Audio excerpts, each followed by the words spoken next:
नमस्कार, fast and facts में आप सभी का स्वागत है। मैं हूं आपके साथ मानसा मलिक और मेरे साथ हैं आदिति। शुरू करते हैं खबरें पूरी रिसर्च के साथ।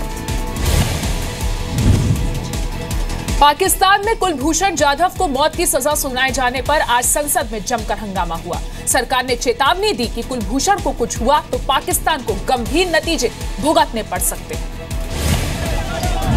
कुलभूषण जाधव को फांसी की सजा सुनाए जाने के खिलाफ न सिर्फ संसद के अंदर आवाज उठी, बल्कि दिल्ली में पाकिस्तानी उच्चायोग और कई शहरों में भी प्रदर्शन हुए।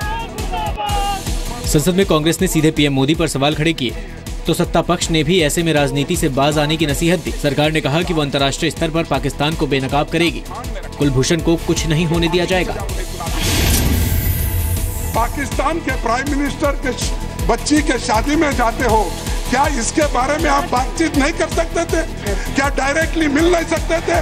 क्या टेलीफोन पे आप बात नहीं कर सकते थे? I would caution the Pakistan government to consider the consequences for our bilateral relationship if they proceed on this matter. और सदन को मैं आश्वस्त करना चाहता हूं, चाहे इसके लिए जो भी करना पड़े, भारत सरकार वह करेगी और कुलभूषण जाधव के साथ न्याय होगा। अध्यक्ष महोदय, 25 मार्च 2016 से 31 मार्च 2017 के बीच भारत ने पाकिस्तान को कुलभूषण जाधव के लिए 13 बार अर्जी दी, लेकिन एक्सेस की इजाजत नहीं मिली। पाकिस्तान में भारत के उच्चायुक्त को इसकी सूचना तक नहीं दी गई कि कुलभूषण जाधव का ट्रायल हो रहा है। पाकिस्तानी पीएम के सलाहकार सरताज अजीज कबूल कर चुके हैं कि कुलभूषण जाधव के खिलाफ पर्याप्त सबूत नहीं है। भारत कई बार कह चुका है कि कुलभूषण का रॉ से कोई लेना देना नहीं है। वो ईरान में बिजनेस कर रहे थे, पाकिस्तानी एजेंसी उन्हें वहां से किडनैप करके लाई थी। योगी सरकार ने यूपी में सभी अथॉरिटीज की जांच कराने को मंजूरी दे दी है। योगी ने दूसरी कैबिनेट बैठक में बिजली को लेकर भी बड़े फैसले लिए। यूपी में हर अथॉरिटी की जांच को मंजूरी अखिलेश यादव के लिए बड़ा झटका है। बीजेपी ने चुनाव के दौरान लगभग हर अथॉरिटी में बड़े घपले का अंदेशा जताया था। योगी की दूसरी कैबिनेट बैठक में यूपी को अक्टूबर 2018 तक 24 घंटे बिजली देने का लक्ष्य तय किया गया। सरकार ने बिजली बिल पर सरचार्ज माफ कर दिया है। किसान 10,000 रुपए से ज्यादा का बिल 4 किस्तों में जमा कर सकेंगे। साथ ही योगी सरकार ने बिजली सप्लाई और ट्रांसफार्मर सुधारने को लेकर गाइडलाइंस भी तय कर दी। ग्रामीण आंचल को 18 घंटे बिजली मिलेगी। जो तहसील पर हमारे मुख्यालय हैं उनको 20 घंटे बिजली मिलेगी।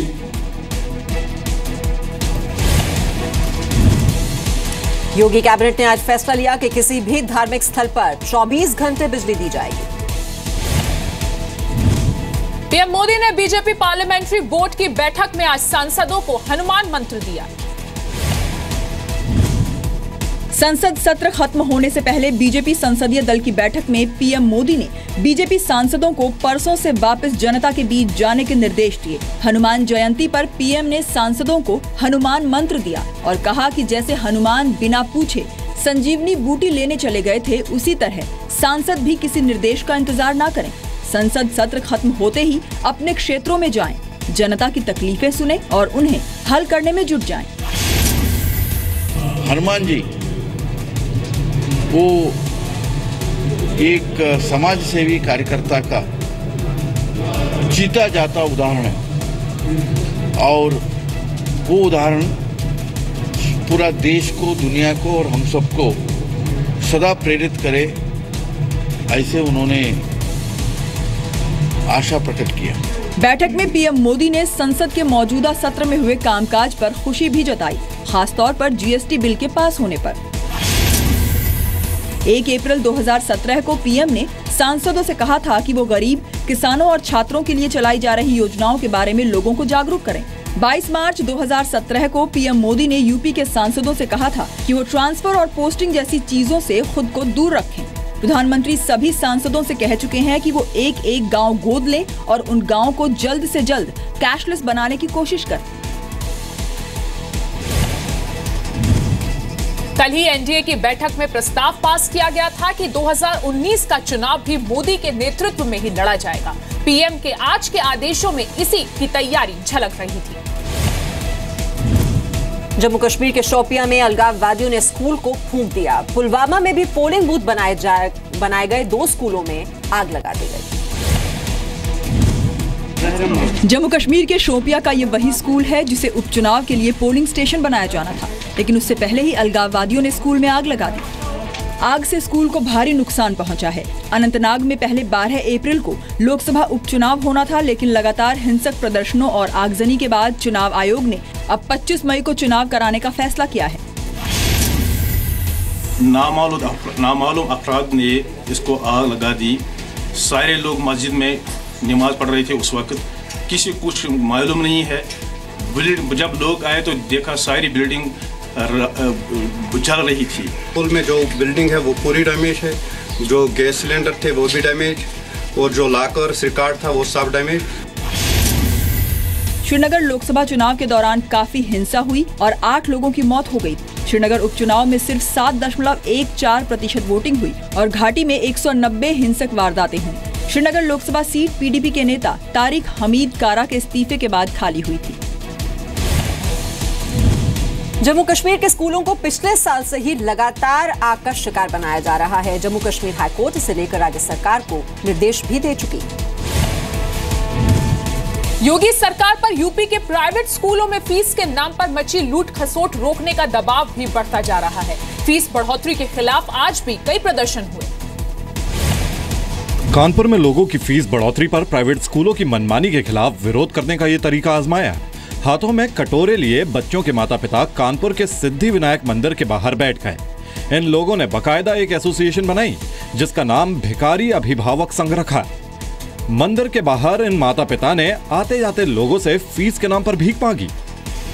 स्कूल फीस वृद्धि 25% से लेकर 50% तक की गई है। आज माननीय योगी जी की कैबिनेट की बैठक है। हम उनसे निवेदन कर रहे हैं कि अपनी कैबिनेट की बैठक में फैसला लें, स्कूलों की मनमानी पर अंकुश लगाएं। ऐसा बढ़ नहीं रहा है और आप फीस हमेशा बढ़ाते चले जा रहे हैं, है ना। तो इसी विरोध में ये प्रदर्शन है कि फीस कम की जाए।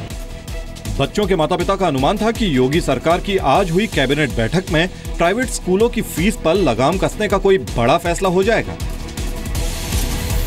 यूपी के निजी स्कूलों पर नकेल कसने के लिए योगी सरकार अध्यादेश लाने की तैयारी में है। यूपी के शिक्षा विभाग ने अध्यादेश का मसौदा बनाकर लोगों से सुझाव मांगे हैं। योगी सरकार ने ग्रेटर नोएडा के सेक्टर 132 के डीपीएस स्कूल को नोटिस दिया था।